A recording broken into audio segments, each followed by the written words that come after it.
Titus in 62 AD. That is around that time that he was released from his first imprisonment in Rome. Okay? And like the book of Timothy, this is a letter that Paul wrote individually to Titus. It's not to the church. Okay? And as you know, Titus is a Gentile convert. Okay? He's not a Jew, he's a Gentile. And together with Timothy, they are trusted disciples of Paul. And while Timothy was called to the island of Ephesus, Titus was called to the island of Crete. Okay? The relevance of this book is to an individual, it's not to a church, like what I said earlier, right? So it's actually relating to the health of the church itself, right? And the question is whether the church is healthy, okay? And whether the church appears to be godly, okay? And whether the church is exemplifying godliness. Yeah? And to Paul, a healthy church embraces a sound doctrine. Okay? With the right thinking, with the right teaching, it will develop a right thinking. And this right thinking will lead to a right living. And with the right living, it produces good work. Okay? Amen? Yeah. So a bit of the background. Long before, after the Pentecost, the gospel spread all over, and it went to the island of Crete. Okay? And the gospel developed in the island of Crete. And many years later, Paul traveled to this island. Okay? And while he was on this island, he discovered that there's a lot of corrupt teaching. And the church there was very disorganized. Okay?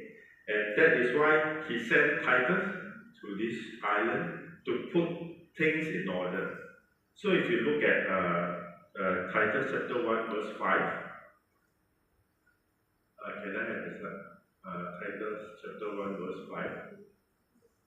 Okay, that is why I left you in Crete, so that you might put what remains into order, and appoint elders in every town, as I have directed you. Okay? So at that time, Crete was known for its immorality. And the people there are liars, they are cheaters, and they are lazy. Okay? And the word, if you look at the word, put what remain into order. This is a very rare word. And in the whole Bible, as only mentioned here in the book of Titus. Okay? So the word, what does the word mean? What's the meaning? To put in order. To put in order means it's straightening out something, okay? Or putting back something into its rightful form, or to put it into a proper condition. To put in order, right? And it is evident in the English word called, if you go to a dentist, you come across a word called orthodontist, right? Orthodontist means you need to straighten your teeth. Have you seen people putting braces to straighten their teeth? Yeah. And for the body itself, sometimes you go and see orthopedics. Right? Orthopedics is something to do with your bone, right? Okay. So Paul is very concerned about the corrupt teaching and the loose morale of the church in Crete. So Paul wants the church to be healthy, and he wants the people to be healthy too. Amen? And that is why he instructed Titus to uphold sound doctrine, to be healthy. Because a sick body or a sick church cannot do much, right? And they need to be healthy. So the culture that Titus lived in at that time is not that different from what we are here, right? And in Titus chapter 1 verse 16, can I have verse 16 please? Yeah. So Paul warns the people who claim to be followers of God, but their action and their behavior do not align with their professed belief, right? And as Christians, we are supposed to be the salt and light of the world. Yeah? But those who profess to be Christian they have nothing to show for it. Yeah. So our faith has been diluted, and the church is sick today.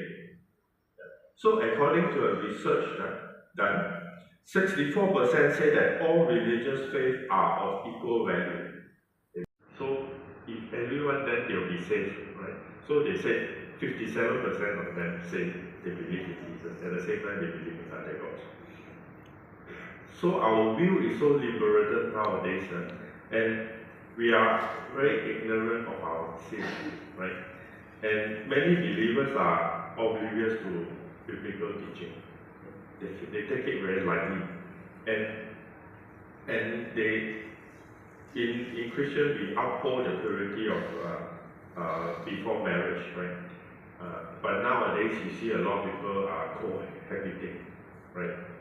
Staying with each other, boy and girl staying together. Or sometimes they say, oh, let's try first. We do not know whether we are, compatible with each other. So we try to stay together first.